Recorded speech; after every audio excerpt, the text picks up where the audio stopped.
Welcome to Bus of Speakers. Today we're going to be talking about Dropkick Murphys' 11 short stories of pain and glory.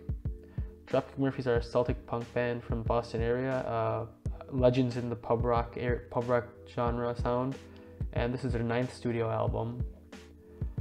What can I say? It was just generic Murphys. You can't really go wrong with that. At least I enjoy the Celtic punk pub rock sound, so I think it's an enjoyable album to listen to. Yeah, I think seems like I was a bit more negative towards it than you. For one thing, you're dead on that it's just standard fare Dropkick Murphys.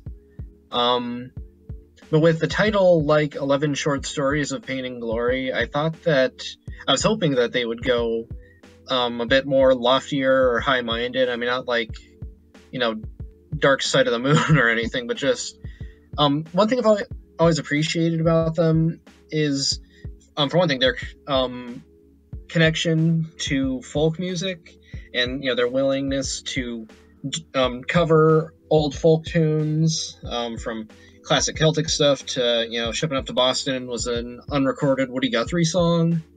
So just their willingness to just go outside of being Celtic punkers while still obviously having that sound.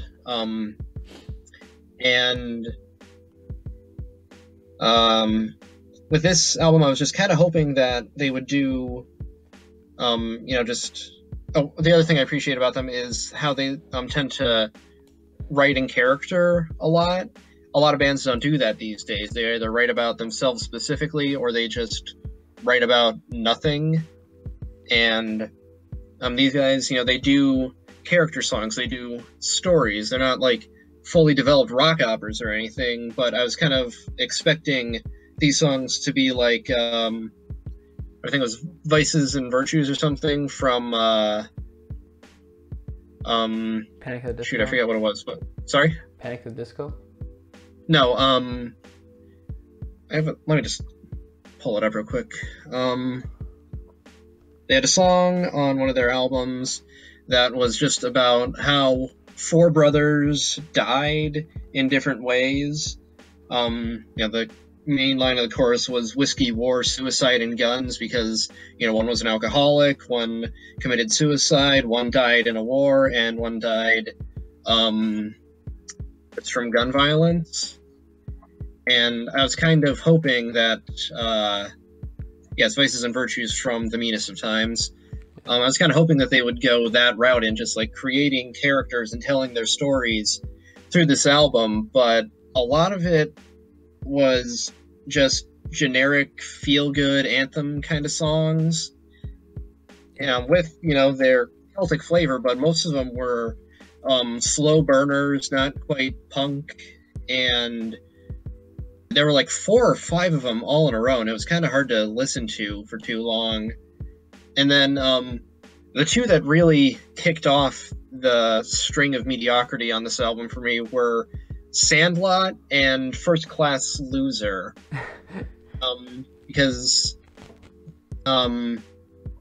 Sandlot was just about them reminiscing about being jealous of kids in their neighborhoods who were better off than they were. And it was just really petty and really weird to hear grown men complaining about these things and trying to force a rallying cry around it. Like, they said that they spent the whole song saying we were insanely jealous of all these other kids in the neighborhood who had it better, but then it ends with like a rallying call of,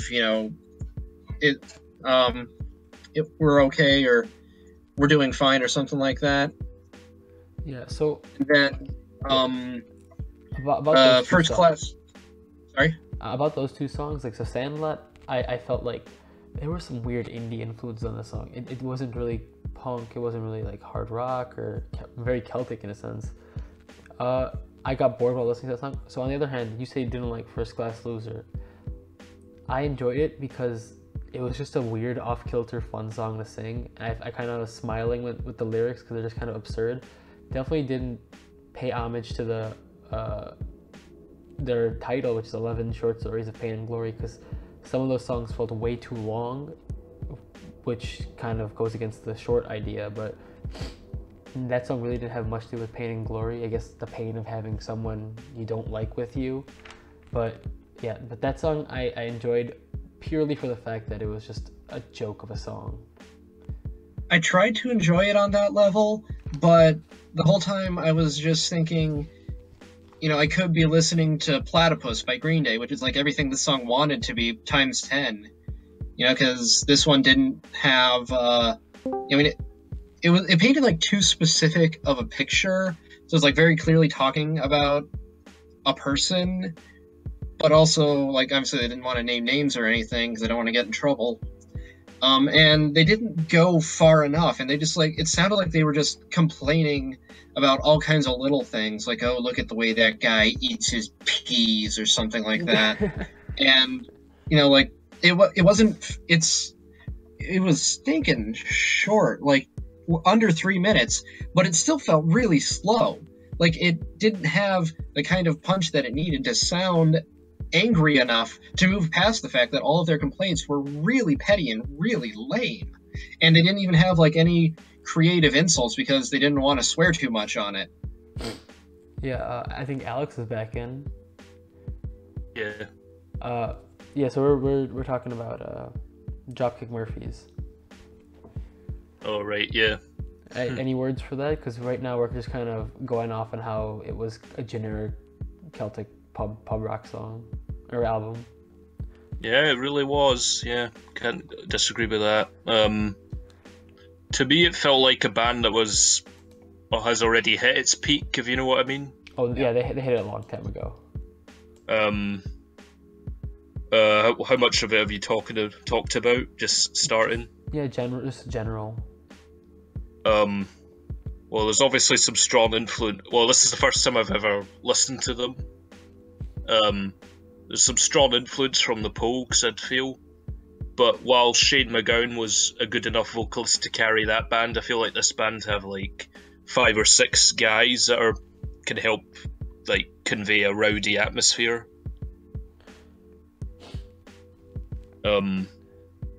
Yeah, for sure. So I liked it, but it felt like they have done a lot better in the past, although I've not heard anything else.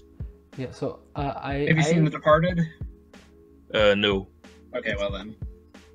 Because so I just felt like this was a generic album. 2 songs that I really did like was You'll Never Walk Alone, which they didn't do their old the Celtic punk vibe. They did a kind of a slow and somber vocals with a slower instrumentation in the background, and and they didn't have much drums in it. I noticed they had more guitar and bass, but the drumming was maybe even non-existent. I didn't really notice it. And I think the lyrics are probably the best on the album because after reading up on it, it was about the lead singer who had problems with opioid abuse, and he's talking about telling people it's not worth it and there's people there to help you, which is kind of generic in theory, but I felt like for the album, they're not really too the strong suit is not lyrics, and I felt like that was probably a good attempt at it. Are you talking about You'll Never Walk Alone? Yeah. That they didn't write that. Oh, they didn't? Who wrote that? It's an old standard in England. They covered it. It's just a song about getting strength from other people. So maybe they related it towards his drug problems. Maybe they changed a few lyrics. Maybe. Yeah, I think they did mention opioids at one point, but. I liked it, but it was a bit redundant. As all they did was make it a bit more mid-tempo. Yeah, it's like when you want a heavy metal cover of a pop song to keep your rockist credibility intact. Oh, here's something for you. It's not just an English folk tune. It's a Rodgers and Hammerstein song from the show Carousel. Is it? Yeah, and it's been used as Liverpool's I don't know, not quite a fight song, but yeah, it's used for their crowd chants. Yeah, whenever they're playing games, and it can get pretty rowdy and violent. so maybe they tried to channel some of that. But yeah, I just it's okay. Yeah, I mean, I think of it in a different light now because now that I hear that they didn't write that, because I was just I like the writing on that one. I mean, it's pretty generic, but for the compared to the rest of the album, I thought it was mind blowing. Yeah. That'll be the reason why, because they didn't write it. But the other song was 4/15/13, which is about the Boston Marathon bombings in the United States a couple of years back. It was another somber, like really slow song, and I think his style in those kind of songs is actually pretty good. I think he does it well. But the lyrics were repetitive, repeating like "I'm a this" and "I'm a that," and just going on and on and on. But when he said "we lost our innocence today," that part really struck a chord with me. I don't know. I just kind of connected with what he was saying. But then he goes back to "I'm a policeman, I'm a robber," whatever the hell it was. But it's just sounds like he's trying to channel Steve Miller with that one. But yeah, I that song was. It's a good tribute song to the event. Yeah, for sure. Yeah, I mean, it's kind of hard to knock a song like that with that intention. Definitely. Yeah, but besides that, every other song was just generic Murphys. My least favorite was "Paving My Way." God, that was very, very bad. I hated that song. They had a few other songs like that. First Class Loser. I like the sense of humor in it, but it's just stupid, kind of, because it's like it's talking about he's the type of guy you'd cross 6 lanes of traffic to avoid. Over exaggerations, going on too much about how much of a first class loser he is. Yeah, I mean, if he's that much of a loser. Sorry. Yeah, sorry. It's like, if he's that much of a loser, then why are you obsessing with writing a song about how much you hate him? I mean, the case with that is that they try the Rowdy Joe Keefe in with "I Had a Hat" as well. Although it conveys the atmosphere of a drunken bar fight, it's so fast-paced and stupid it sounds like a Weird Al polka. Or even, if you've heard "It Must Be Santa" by Bob Dylan crossed with Hurricane in a weird way, because it's got weird descriptions of people in a bar fight, and I don't know, he just keeps saying he's a peaceful, loving man, but he'll came in there with a hat and he'll come out with one. These lyrics are not that good. Yeah, the lyrics are not their strong suit. And because of that, my favourite moment was the Lonesome Boatmen, which is the intro. You know, I like this for weird reasons. I liked it because it reminded me of the theme song to the TV show Black Sails, which is a pirate show set in the 1700s, I think.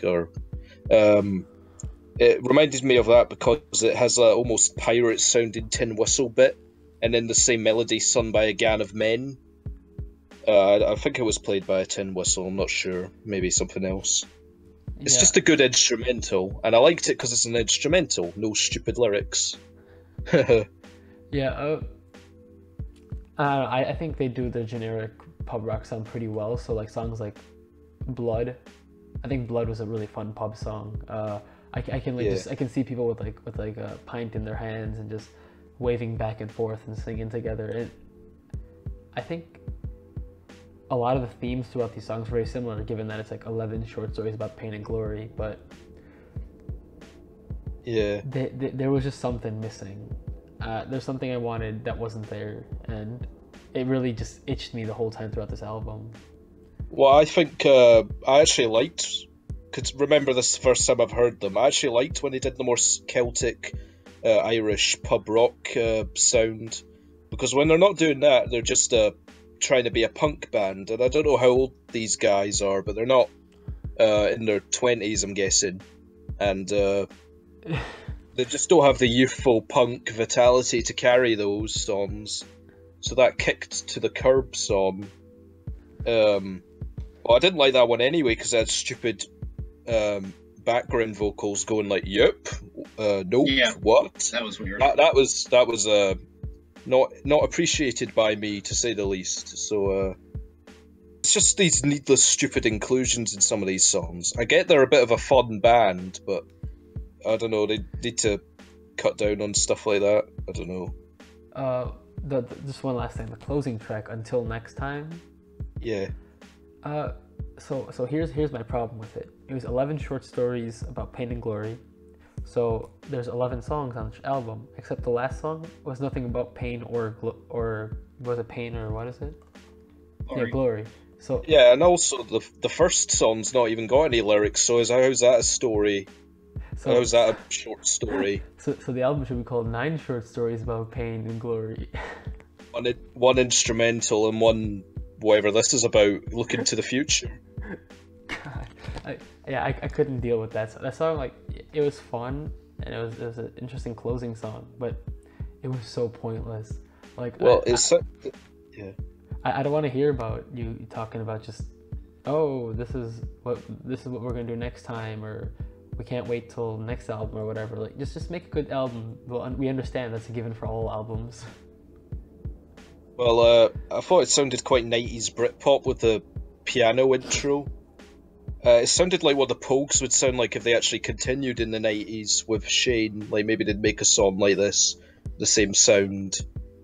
I mean, it indicates a good future for the band, but yeah, it's not a song of pain and glory. Well, maybe glory, but not pain. 9.5 songs about pain and glory. Yeah. I would go even farther than that, but then the title would be about a mile long. It's One pretty instrumental, long title. Yeah, 1 instrumental, 7 short songs about pain and glory, 2 about petty anger and jealousy, and 1 feel-goody closer. Well, was that jealousy, that loser one? No, the jealousy one was Sandlot, because that's what the whole song is about. These kids had it better than we do. But we still made it out okay, so why are we complaining about it? Yeah, that was kind of stupid. But if you want to get real drunk, this is a good album to do it to. Yeah, so. And what would you rate it, Alex? I'm gonna give it a 6 because I did like quite a few songs. Like I liked Blood, I liked The Lonesome Boatmen, I liked I don't know. I guess You'll Never Walk Alone was okay, and 4:15:13. So I liked some songs, and I think they have a good sound. They definitely made me interested to try them again, like earlier, better efforts. But I'm gonna give it a 6 just because I thought it was pretty good, but they're well past their peak, and they need to do something really interesting if they want to, keep my interest in the future. The next time, yeah. How about you, Cam? I'll give it a 6 too, but for me it was it's lower than I expected because it was just a disappointing album. Nothing was really as punky as it could have been, or in some cases should have been. And the generic feel-good anthems probably sound really great live, and I'd probably like swaying along to them at a concert, but they're really hard to sit through when you have like 4 of them in a row, and then the songs that did pick up the pace a little, just by then it was too little too late. So yeah, I'd also give it a 6. I was expecting lower because just the way the album started off, but towards the end they picked up a couple of good songs, and I gave it a 6 because it was just an enjoyable thing to listen to once, and maybe a couple times I'll listen to a few of the individual songs again. Yeah, I might listen to some again, but I'm not chomping at the bit to hear this in full again. Yeah. If that's it, then thanks for tuning in to Busted Speakers. This was our review of Dropkick Murphys, 11 Short Stories of Pain and Glory. Make sure you like and subscribe if you enjoyed the video. Let us know how you feel in the comments below. And check us out on social media.